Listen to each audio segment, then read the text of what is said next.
अस्सलाम वालेकुम। आज का हमारा टॉपिक है वाटर पोल्यूशन। जी, वाटर जो है वो हमें सब जानते हैं इस चीज़ के बारे में कि जितने भी लिविंग ऑर्गेनिज्म हैं उनकी ज़िंदगियों के लिए वाटर कितना असेंशियल पार्ट है। तो जितनी लिविंग ऑर्गेनिज्म है उनकी बॉडी में वाटर जो है एक एसेंशियल कंपोनेंट है और ये to sustain our life we use many litre of water daily, यानी हम डेली जो है वो बहुत लीटर जो कंज्यूम करते हैं हमारी ज़िंदगी के लिए। मैरीन और जितनी भी एक्वेटिक लाइफ है वो तो वाटर के बगैर पॉसिबल नहीं, क्योंकि उनका जो लिविंग सिस्टम है वो है ही वाटर में। अब water is an essential part of our diet. जितना सरफेस वाटर है और ग्राउंड वाटर, ये जो दो मेन सोर्सेज हैं हमारे पास वाटर के। सरफेस वाटर में लेक्स ये सोर्स है, रिवर्स, ओशंस, ग्लेशियर्स वगैरह, एंड ग्राउंड वाटर जो हम यूज़ करते हैं जो ड्रिंकेबल है। अब जितनी ह्यूमन एक्टिविटीज़ हैं वो इनडायरेक्टली इस सोर्सेज ऑफ वाटर जो है वो पोल्यूट कर रही हैं। वो किस तरह से पोल्यूट कर रही हैं? लाइफ स्टॉक वेस्ट की मदद से, यानी जो घरों का जितना भी वेस्ट मटेरियल होता है उसके थ्रू, लैंडफिल्स, ओपनली लैंड्स पे जो है वो वेस्ट जो है उसको यानी लैंडफिल में फेंक दिया जाता है। Agriculture, pesticides, oil leaks and spills, disposal of industrial effluents on open land, water bodies, septic tanks, detergents, mining, ये सारे के सारे इनका रिजल्ट क्या है? कंटेमिनेट कर रहे हैं हमारे सरफेस को और ग्राउंड वाटर को। अब वन बाय वन हमने यहाँ से डिस्कस करना है कि livestock waste, one by one पढ़ेंगे। लाइफ स्टॉक वेस्ट है, ऑयल स्प्लिच है, डिटर्जेंट है, पेस्टिसाइड्स वगैरह। तो लाइफ स्टॉक वेस्ट किस तरह से वाटर को जो है वो पोल्यूट कर रहे हैं? ज़्यादातर जो लाइफ स्टॉक वेस्ट है या तो उसको ओपन लैंड पे डंप ऑफ कर दिया, यानी डिस्चार्ज कर देते हैं, या वो सेवेज में या केनाल में फेंक दिया जाता है या किसी रिवर में फेंक दिया जाता है। अब इससे क्या होता है कि सरफेस वाटर पोल्यूट हो रही है, उससे ग्राउंड वाटर भी पोल्यूशन हो रही है, क्योंकि सरफेस वाटर यही पानी जो है वो या यही वाला जो पोल्यूटेंट्स होते हैं ये रिस रिस कर कहाँ जा रहे हैं? ज़मीन के नीचे। अब वही पानी जो है वो ग्राउंड वाटर को हम पीने के लिए यूज़ करते हैं, तो इनडायरेक्टली ह्यूमन के हेल्थ के इश्यूज क्रिएट हो रहे हैं, तो हेल्थ प्रॉब्लम्स आ रहे हैं, क्योंकि केमिकल एंड बैक्टीरियल जो कंटेंट है इस लाइफ स्टॉक वेस्ट के अंदर वो कंटेमिनेट कर रहे होते हैं सरफेस और ग्राउंड वाटर को, और उससे जो डिजीजेस काज होती हैं वो डायसेंट्री मेनली जो है। सबसे पहला, अगर गंदा पानी पिया जा रहा होता है तो उसका जो सबसे पहले सिम्टम्स शो होते हैं कि उसको डायसेंट्री का प्रॉब्लम हो सकता है, टाइफाइड का इशू आ सकता है, हेपेटाइटिस का। अगर टाइम ड्यूरेशन ज़्यादा हो जाएगा, यानी ज़्यादा ड्यूरेशन तक जो है वो गंदा पानी पिया जा रहा होता है, तो उसको हेपेटाइटिस होने का भी खतरा ज़्यादा हो जाता है। ऑयल स्पिलिज क्या होता है कि अब पेट्रोलियम है या क्रूड ऑयल, ये हमने पढ़ा भी है ऑर्गेनिक केमिस्ट्री में कि ये क्या है? ये बेसिकली कॉम्प्लेक्स मिक्सचर है, किसके? कार्बन और हाइड्रोजन के। तो हाइड्रोकार्बन्स के ये कॉम्प्लेक्स मिक्सचर है। अब जितनी पेट्रोलियम प्रोडक्ट्स हैं इनको हम यूज़ किसके तौर पर करते हैं? फ्यूल के तौर पर भी यूज़ हो रहे हैं। पेट्रोल को यूज़ किया जा रहा है एज अ फ्यूल के तौर पर, ये लुब्रिकेंट के तौर पर भी यूज़ होते हैं एज अ ऑयल के तौर पर। और इसके अलावा हम इसकी मदद से डिफरेंट पेट्रोकेमिकल्स जो हैं वो प्रिपेयर कर रहे हैं, प्लास्टिक प्रिपेयर कर रहे हैं, इलेक्ट्रिकल अप्लायंसेस प्रिपेयर हो रही हैं, सिंथेटिक रबर, डिटर्जेंट्स वगैरह प्रिपेयर हो रहे हैं।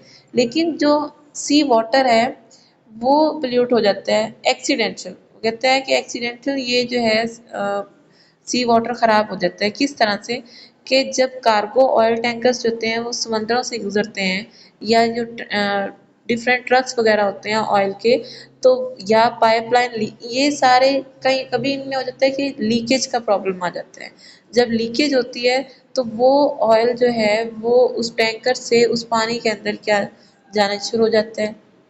अब उस पानी को इंसान कंज्यूम भी कर सकता है, या इंसान अगर कंज्यूम नहीं करता उसमें एक्वेटिक लाइफ तो डेफिनेटली प्रेजेंट होती है। अब वही एक्वेटिक लाइफ जो है इंसान उसको लेता भी है, जैसे फिशेस वगैरह इंसान उसको कंज्यूम कर रहा है, तो इनडायरेक्टली ह्यूमन के अंदर वो चीज़ें प्रोड्यूस, यानी कि वो बीमारियां जो हैं वो काज हो जाती हैं।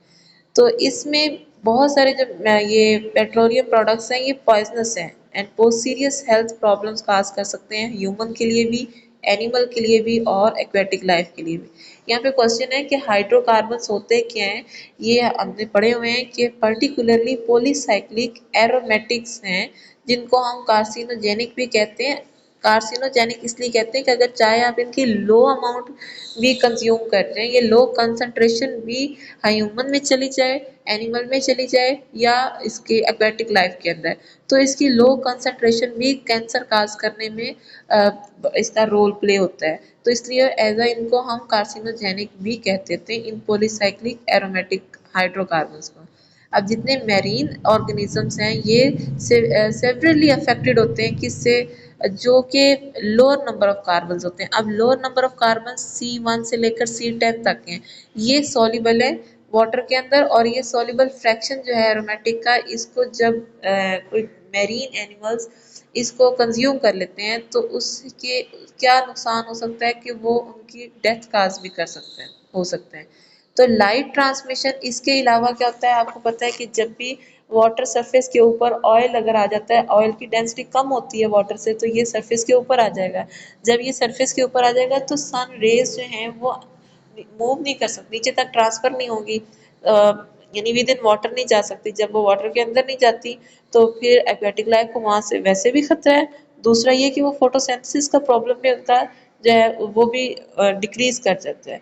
तो फोटोसिंथेसिस जो होती है प्लांट्स की and dissolved oxygen in water, वो भी क्या हो जाएगी, डिक्रीज कर जाती है इस ऑयल की वजह से।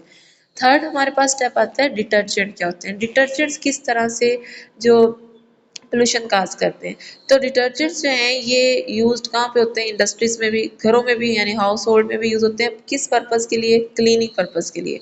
तो ये जो हम क्या कहते हैं, जितना डिटर्जेंट है इस ये वेस्ट वाटर इंक्रीज कर रहा है डे बाय डे, हर रोज इसमें क्या होता जा रहा है, इंक्रीज होता जा रहा है। ये वेस्ट वाटर जब हम इसको डिस्चार्ज करते हैं, क्योंकि जो जितने भी सर्फ वगैरह साबुन वगैरह हैं जिनको हम यूज करते हैं, तो जब इसको डिस्चार्ज किया जाता है ये छोटे नदी नालों से आखिर वो कहाँ रिवर्स में और सी तक जा रहे होते हैं, तो वो किसको अफेक्ट कर रही है, एक्वेटिक लाइफ को। और इसके साथ साथ जो डिटर्जेंट जैसे जैसे ये मूव करता है ज़मीन से, सरफेस से मूव कर रहा होता है, यानी पहले नदी नालों से, फिर दरियाओं की तरफ, फिर समंदरों की तरफ, तो ये मट्टी के साथ साथ अपने हैवी मेटल साथ मूव करवाना शुरू कर देता है। अब ये हैवी मेटल आहिस्ता आहिस्ता कहाँ जा रही होती है, समंदर तक पहुंच जाती है। अब उन हैवी मेटल्स में क्या होता है, लेड, कैडमियम और मरकरी। अब ये सेडिमेंट्स जो हैं वो वाटर के अंदर ऐड हो जाते हैं। अब वाटर के अंदर डेफिनेटली ये चीज़ें, ये हैवी मेटल अगर कंज्यूम कर लिए जाए तो ये डेफिनेटली काज क्या करती हैं, डेथ काज करती हैं उस एनिमल की, उस मैरीन एक्वेटिक लाइफ की, या फिर अगर उस मैरीन जो एक्वेटिक लाइफ को हम ले रहे हैं, कंज्यूम करते हैं फिशेस वगैरह, तो वो इनडायरेक्टली ह्यूमन के अंदर भी जा रही है और ह्यूमन को भी उससे कोई ना कोई डिजीज काज हो सकती है। नेक्स्ट हमारे पास है पेस्टिसाइड्स। हम पेस्टिसाइड्स को किस तरह से यूज हो रही हैं एज अ प्लूटेंट्स के तौर पर, क्योंकि ये भी पोल्यूशन काज कर रही हैं और वो भी वाटर पोल्यूशन में आ रही हैं। अब देखिए पेस्ट क्या होते हैं, ये पेस्ट जो हैं जितने भी जर्म्स होते हैं, ये पेस्ट ये बेसिकली क्रॉप्स को क्या करते हैं, नुकसान पहुंचाते हैं और ट्रांसमिट करते हैं डिजीज। पहले तो वो प्लांट के अंदर डिजीज काज करेंगे, अब उसी प्लांट को ह्यूमन जो है वो कंज्यूम कर रहा है, तो ये डिजीजेस दोनों के अंदर क्या हो जाएंगी, काज हो जाती हैं। तो पेस्ट जो है ये ट्रांसमिट करता है डिजीज, किसमें, ह्यूमन बीइंग्स में भी और एनिमल्स में भी। तो पेस्टिसाइड्स जो है पेस्ट वो जर्म्स हैं जो काज करते हैं, पेस्टिसाइड्स वो सब्सटेंस हैं जो उन पेस्ट्स को खत्म करता है, किल करता है।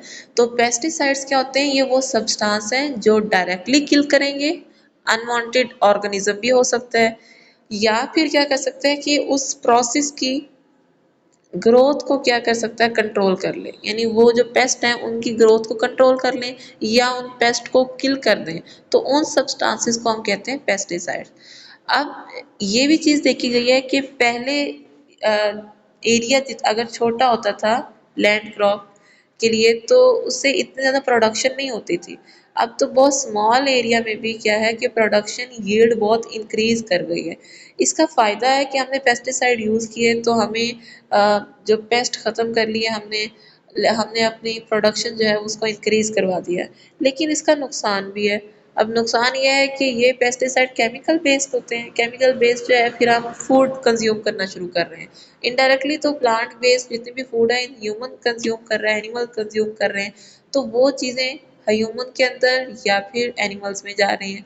तो पहले ऐसी डिजीजेस भी नहीं थी जैसी अब काज होने लगी, तो इनकी ये भी रीजन है कि हमारे पास कोई प्योर फूड नहीं है, क्योंकि हम ले ही नहीं पा सकते। अगर हम प्योर फूड की तरफ जाते हैं तो वो इस कदर अब बीमारियां हैं, प्लांट्स की भी डिजीजेस आ चुकी हैं कि वो उसको ग्रो ही नहीं करने देती, ना तो इतनी प्रोडक्शन होती है। तो फिर अल्टीमेटली हमें उस प्रोडक्शन को ज़्यादा करने के लिए हमें फर्टिलाइज़र बेस्ड यूज़ करना, फर्टिलाइज़र चाहिए होते हैं, डिफरेंट पेस्टिसाइड्स चाहिए होते हैं। तो जहाँ इनके फ़ायदे हैं वहाँ इनके नुकसान भी है। नुकसान इनके ज़्यादा हार्मफुल है हमारे लिए, क्योंकि इंसान खुद अपनी जो है हेल्थ इससे ख़राब कर रहा है। तो इसमें 3 जो है डिफरेंट टाइप्स की पेस्टिसाइड्स होते हैं। एक होते हैं इंसेक्टिसाइड्स, एक होते हैं हर्बिसाइड्स और एक होते हैं फंगिसाइड्स। अब इंसेक्टिसाइड्स ऐसे पेस्टिसाइड्स हैं जिन्होंने इंसेक्ट्स को किल करना है। जो इंसेक्ट्स आ जाते हैं उनको किल करने के लिए जो सब्सटेंसेस यूज होते हैं उनको हम इंसेक्टिसाइड्स कहते हैं। हर्बिसाइड्स वो होते हैं जिनका काम क्या होता है, किल करना है अनडिजायर्ड प्लांट्स। आपने अक्सर सुना होगा जड़ी बूटियां, मतलब जो नहीं रिक्वायर्ड हमारे प्लांट में एक्स्ट्रा के तौर पर साथ साथ बनी हुई हैं, तो उसको ख़त्म करने के लिए, वो अनवांटेड प्लांट्स को किल करने के लिए हर्बिसाइड्स सब्सटेंसेस यूज होते हैं। और थर्ड होता है कि कोई फंगस प्लांट को लग जाती है तो उस फंगस की ग्रोथ को कंट्रोल करने के लिए या ख़त्म करने के लिए फंगिसाइड्स इस्तेमाल होती हैं। तो ये 3 डिफरेंट कैटेगरीज में पेस्टिसाइड्स को डिवाइड किया गया है। अब जितने भी पेस्टिसाइड्स हैं, ये ज़ाहिर है जब ये ह्यूमन के अंदर जा रही हैं आहिस्ता आहिस्ता, तो इस तरह के आपने प्रॉब्लम्स भी सुने होंगे कि मलेरिया भी काज हो रहा है, येलो फीवर भी है, बिबोनिक प्लेग भी है और स्लीपिंग सिकनेस। ये इंसानों में पहले नहीं था, जितना इसकी रेशो अब इंक्रीज होती जा रही है। तो इसकी रीज़न आपको समझ चुके होंगे कि हमारी फूड प्योर जो है वो प्योर नहीं है। हम फर्टिलाइज़र बेस्ड, हम केमिकल बेस्ड जो है फूड ले रहे हैं। चाहे आप मार्केट से नहीं लेकर आ रहे, घरों में जैसे यहाँ पे हमारे एरियाज के अंदर खुद काश्त हो रही है, वही फूड घरों में आ रही है, लेकिन वो भी प्योर चीज़ नहीं रही। अब क्योंकि उसकी प्रोडक्शन प्योर से नहीं हुई हुई, तो इसलिए हम कह सकते हैं कि वो प्योर नहीं है। इसमें देखिए इसके मेन जो 3 स्टेप्स हैं। अच्छा, यहाँ से आप देखिए कि wide spread use of pesticides for getting greater crop yields, यानी आप पेस्टिसाइड का हम बहुत इस्तेमाल कर रहे हैं, वाइड स्प्रेड हो रहा है, हमें क्रॉप्स बहुत ज़्यादा चाहिए। इफ नॉट प्रॉपरली चेक्ड, अगर इसको प्रॉपरली चेक ना किया गया या कंट्रोल नहीं किया जाता तो फिर बहुत सारे रिस्क जो हैं वो इंक्रीज कर जाएंगे, जैसे soil contaminate, plants and water. इन तीनों का रिस्क जो है कंटेमिनेट होने का बहुत ज़्यादा इंक्रीज हो जाएगा। तो इसके लिए जो जितने भी ऑर्गेनिक केमिकल्स हैं इन ड्रिंकिंग वाटर में do not have any health effects on human और एनिमल हेल्थ, अगर उसको लो टाइम में लिया जाए। अगर आप ड्यूरेशन ज़्यादा कर लेंगे तो वो चीज़ एक दिन से तो कोई फ़र्क नहीं पड़ता। अगर आप एक दिन ऐसी क्रॉप लेंगे, ऐसे फूड लेंगे तो उससे ज़्यादा फ़र्क नहीं आएगा। ड्यूरेशन अगर इंक्रीज कर जाए, लंबे टाइम के लिए वो चीज़ ले जाएगी, तो फिर जाहिर है कोई ना कोई डिजीज़ काज होने का खतरा होता है। तो इसके ये 3 मेन पॉइंट्स हैं, देख लें। सम ऑर्गेनिक केमिकल्स जो हैं मे हैव नो डिटर्मिनल इफेक्ट्स, कि कुछ ऑर्गेनिक केमिकल्स हैं उनका कोई बुरा असर नहीं होता लो कंसंट्रेशन पर, यानी उसको अगर हल्की अमाउंट में यूज़ कर रहे हैं तो उसका कोई बुरा असर नहीं है।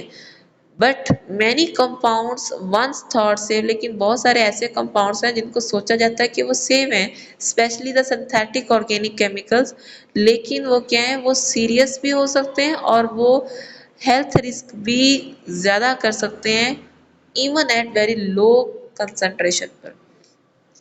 कुछ तो मैंने आपसे कहा कि 2 तरह की कैटेगरीज हैं। एक वो है कि अगर आप उनकी ज़रूरी होती है बॉडी के लिए, अगर आप उसको थोड़ी अमाउंट में लेंगे तो वो बुरे इफ़ेक्ट्स नहीं रखते। लेकिन कुछ ऐसे केमिकल्स हैं, सिंथेटिक ऑर्गेनिक केमिकल्स हैं, कि अगर उनकी लो कंसंट्रेशन भी यूज़ की जाए तब भी हेल्थ रिस्क जो है, सीरियस हेल्थ रिस्क जो है उसको हो सकते हैं। और अगर उनकी हाई कंसंट्रेशन लेंगे तो वो हाई कंसंट्रेशन पे एक तो वैसे टेस्टलेस चीज़, वो कंपाउंड होंगे, ऑर्डरलेस होंगे, तो डेफिनेटली उसमें कोई ना कोई डिजीज़ काज होने का खतरा होता है। अब ये सोचा जाता है कि जितने लाइटर मॉलिक्यूलर मास हैं, पहले ये सोचा जाता था कि जितने लाइटर मॉलिक्यूलर मास है क्लोरीनेटेड बेस, यानी ऐसे हाइड्रोकार्बन जिनके साथ क्लोरीन अटैच हो, अगर उसको वाटर में ऐड कर दिया जाए तो उससे कोई फर्क नहीं पड़ता, वो कोई वाटर के लिए नुकसानदेह नहीं है, कंज्यूम कर लिया जाए उस वाटर को, हम ड्रिंकिंग के तौर पर यूज कर सकते हैं। लेकिन बाद की रिसर्च में ये साबित हुआ है कि ये जो क्लोरीनेटेड हाइड्रोकार्बन्स होते हैं ये कार्सिनोजेंस है, कैंसर काज करने वाले हैं, और इनका कोई भी लेवल सेफ नहीं है, चाहे लो कंसंट्रेशन ले, चाहे मॉडरेट ले, चाहे इसकी इवन हाई में तो वैसे ही प्रॉब्लम काज होती है, इवन इसकी लो कंसंट्रेशन, बहुत लो कंसंट्रेशन भी क्या है, सेफ नहीं है ह्यूमन के लिए। तो ये हम इसको किसी भी तरह से कंज्यूम नहीं होने चाहिए, ना एयर से, ना फूड से, ना water, without the risk of, यानी इसमें क्या है कि अगर आप ये लेंगे तो एक चाहे आपकी एयर से आपके अंदर इनहेल हो रहे हैं, चाहे फूड के थ्रू बॉडी में जा रहे हैं या वाटर के थ्रू, तो डेफिनेट है कि उस पर्सन को, उस एनिमल को एडवर्स हेल्थ इफेक्ट्स शो होंगे अगर क्लोरीनेटेड हाइड्रोकार्बन्स यूज हो जाते हैं ड्रिंकिंग वाटर में, बिहेव करते हैं, आप इसको याद रखिएगा, वो कार्सिनोजेंस के तौर पर, यानी कैंसर काज करने वाले सब्सटेंसेस के तौर पर बिहेव करते हैं। ओके, नेक्स्ट है हमारे पास एक थर्ड पॉइंट कि जब सिंथेटिक ऑर्गेनिक केमिकल्स हैं, इनको अगर हम फूड के थ्रू इंजेस्ट कर लेते हैं या फिर ड्रिंकिंग वाटर के थ्रू सिंथेटिक, अब आपने पता है सिंथेटिक क्या होते हैं, जितना जिनको हम प्रिपेयर करते हैं ऑर्गेनिक कंपाउंड केमिकल्स को, अगर वो इंजस्ट बॉडी के अंदर चले जाते हैं तो वो भी हेल्थ प्रॉब्लम्स काज करते हैं, और जब इनकी हाई कंसंट्रेशन होती है तो इससे क्या काज हो सकता है, नोजिया, यानी जो सिम्टम्स आपको शो होंगी, नोजिया हो सकता है, डिजीनेस हो सकता है, ट्रिमर्स, ब्लाइंडनेस, ये सिंथेटिक ऑर्गेनिक केमिकल्स की हाई अमाउंट में जब इसके कंज्यूमिंग हो रही होती है। लोअर कंसंट्रेशन जब होती है तो ये टेस्टलेस होते हैं, ऑर्डरलेस होते हैं। ह्यूमन जो है वो लोअर कंसंट्रेशन में क्या होगा कि उसको स्किन का प्रॉब्लम आ जाएगा, स्किन इरप्शंस होगी, या उसको सेंट्रल नर्वस सिस्टम, यानी जो है ब्रेन का प्रॉब्लम जो है उसके अंदर आ सकता है लो कंसंट्रेशन पर। हाई कंसंट्रेशन पर डिजीनेस भी है, ट्रिमर्स भी है, ब्लाइंडनेस भी आ सकता है। स्टिल लोअर कंसंट्रेशन जब इंजस्ट होती है, ये तो सारी उसकी सॉरी हायर के ऊपर आती है, अगर लोअर कंसंट्रेशन पे बहुत मंथ एंड मंथ भी चले तब जाके प्रॉब्लम जो है वो उसको काज हो जाएगी, यानी एक ही बार में नहीं होती है, आप ओवर मंथ जो इसको इंजेस्ट कर रहे हैं, ओवर ईयर्स इंजेस्ट कर रहे हैं, तो वो कंपाउंड काज कर सकता है हेल्थ प्रॉब्लम। विथ ह्यूमन और animal carcinogens there is often a long period of time होता है, यानी ये जो कार्सिनोजेंस होते हैं ये ह्यूमन का या एनिमल का इन कार्सिनोजेंस के साथ लॉन्ग टाइम का एक्सपोजर होता है, यानी लॉन्ग टाइम जब वो इन कांटेक्ट होते हैं कार्सिनोजेन सब्सटेंसेस और ह्यूमंस या एनिमल, तब इनके अंदर वो डिजीज काज होती है। नेक्स्ट पॉइंट है इसमें इंडस्ट्रियल वेस्ट एफ्लुएंट्स हैं, कि इंडस्ट्रियल के जो जितना भी वेस्ट है वो भी एज अ प्लूटेंट के तौर पर काम कर रहा है। अब इसको आप इसे खुद भी पढ़िएगा बुक के ऊपर, कि जितने हम इंडस्ट्रीज से केमिकल्स ले रहे हैं, हमारे डिफरेंट जो है प्रोडक्ट्स प्रिपरेशन हो रही है, अब उनके जब प्रिपेयर होती है कोई भी चीज़ तो साथ में डेफिनेटली कोई बाय प्रोडक्ट्स बनती है, बाय प्रोडक्ट्स ऐसी जो हमें रिक्वायर्ड नहीं थी लेकिन वो बनी है साथ में, बाय प्रोडक्ट्स भी बन सकती हैं या वेस्ट एफ्लुएंट्स भी बन सकते हैं, जैसे कि अगर लेदर में टैनरीज, फर्टिलाइजर ऑयल रिफाइनिंग के अंदर, या पेट्रोकेमिकल टेक्सटाइल में पेपर पल्प वगैरह, इन सब की प्रेपरेशन में हमेशा या कोई बाय प्रोडक्ट बनता है या कोई वेस्ट एफ्लुएंट बन जाएगा। अब वो वेस्ट जो प्रोडक्ट होता है वो किस फॉर्म में, वो हीट की फॉर्म में भी वेस्ट फॉर्मेशन हो सकती है उसकी, स्मोक हो सकता है, सॉलिड और वेस्ट वाटर फ्लूइड। अब देखिए हीट अगर स्मोक जैसे आजकल भट्टियों का है या बहुत सारे इंडस्ट्रीज में है कि धुआं जो है, अब वो धुआं भी डेफिनेटली कहाँ जा रहा है तो प्लूटेंट। अब उस धुएं के अंदर भी आपको पता है सल्फर के कंपाउंड्स होते हैं, नाइट्रोजन के कंपाउंड्स हैं, तो वो हमारी एयर को खराब कर रहे हैं, तो वो एयर के थ्रू हम इनहेल कर रहे हैं। दूसरा तरीका ये होता है कि इन जो जितने भी इंडस्ट्रीज होते हैं ये अपना वेस्ट जो है वो रिवर्स के अंदर डाल देते हैं, पानी सॉलिड लिक्विड फॉर्म में होता है तो वो रिवर्स में, वो भी कहाँ, ज़ाहिर है उधर भी मछलियाँ वगैरह हैं, एक्वेटिक लाइफ है, तो उसको हम कंज्यूम करते हैं तब भी इंसान के अंदर जा रहा है। तो हम कह सकते हैं इंडस्ट्रीज में जहाँ हमारे लिए फ़ायदा वहाँ हमारे लिए इसका नुकसान भी ज़्यादा है अगर इसको कंट्रोल्ड वे में इसका वेस्ट जो है चेक इन ना किया जाए। तो इंडस्ट्रियल वेस्ट प्लूटेंट्स में क्या होता है कि डिफरेंट हैवी मटेरियल्स होते हैं, जैसे कि लेड है, कैडमियम है, क्रोमियम है, mercury, astatine, antimony, oils, grease, minerals, ये सारे टॉक्सिक मटेरियल्स हैं, ये हैवी मेटल्स। इससे क्या होगी, सरफेस भी खराब होगी, ग्राउंड वाटर भी खराब होगा, और ये इरिगेशन का प्रॉब्लम, यानी ना तो वो सरफेस को आप ज़राअत के तौर पर यूज़ कर सकते हैं बाद में, और इसके अलावा जो इससे हेल्थ प्रॉब्लम्स आ सकते हैं। अगर उन जगहों के अराउंड देखिए, अगर आबादी है तो वहाँ पर पब्लिक प्रॉब्लम्स होंगे, पब्लिक के हेल्थ प्रॉब्लम्स भी आएंगे और मैरीन लाइफ के भी हेल्थ इश्यूज आएंगे इसमें। इसके अलावा आप ये जो हैवी मेटल्स होती है, ये माइंड में रखिए, ये इनका चाहे आप लो कंसंट्रेशन लें चाहे हाई कंसंट्रेशन, ये किसी भी फॉर्म में सेफ नहीं है, ये इसकी कोई सेफ लिमिट्स नहीं है। तो इसको कंज्यूम करने से प्रॉब्लम्स क्या आ सकते हैं, एनीमिया, खून की कमी हो सकती है, किडनी का प्रॉब्लम आ सकता है। देखिए हमारी एयर ख़राब है, अगर ये जितनी भी इंडस्ट्रीज हैं अपना सारा स्मोक वगैरह, जो धुआं है वो सारा वेस्ट मटेरियल वो अगर एयर में इसको कर रहा है, तो वो एयर में अब हम उसी एयर के अंदर रह रहे हैं, तो वो क्या डिजीज देखिए, किडनी की कितनी कॉमन है, नर्वस डिसऑर्डर आ रहे हैं, हाई ब्लड प्रेशर, हर दूसरे बंदे को ये इशू है। आप इसकी परसेंटेज जो रेशियो है बहुत ज़्यादा पाकिस्तान में हुई है, आप बीपी का प्रॉब्लम। लेदर इंडस्ट्रीज को आप खुद ज़रा डिस्कस पढ़ लीजिएगा कि लेदर इंडस्ट्रीज जो हैं इनका काम क्या, चमड़ा रखने वाली जो इंडस्ट्रीज होती हैं, टैनरीज जो हैं, तो ये पाकिस्तान में अब बहुत ज़्यादा वर्क कर रही हैं। इनमें जो मेन इशू है ना, इनके पास जो क्रोमियम 6 साल्ट जो है वो वेस्ट के तौर पर निकालते हैं। अब कुछ ऐसी इंडस्ट्रीज हैं जो ये क्रोमियम 6 को रिड्यूस कर लेते हैं ट्राई वैलेंट स्टेट के अंदर, वो तो चलें उसका कोई नुकसान नहीं होता, लेकिन जो इंडस्ट्रीज के पास कोई सेफ मेजरमेंट्स नहीं है और वो इसको एसिड जो रिलीज कर देते हैं, तो ये इन्वायरमेंट में जाकर पोल्यूशन काज करती है। और इसका जो इम्पोर्टेंट एमसीक्यूज है कि ये हाईली टॉक्सिक है, और इसको हम कैंसर के नाम के तौर पर भी जानते हैं, यानी ये काज करता है कैंसर। तो यहाँ तक आपका ये टॉपिक कंप्लीट होता है, यहाँ तक इसको पढ़िए, अगर आपको कोई प्रॉब्लम है तो वो बताइएगा। अल्लाह हाफिज़।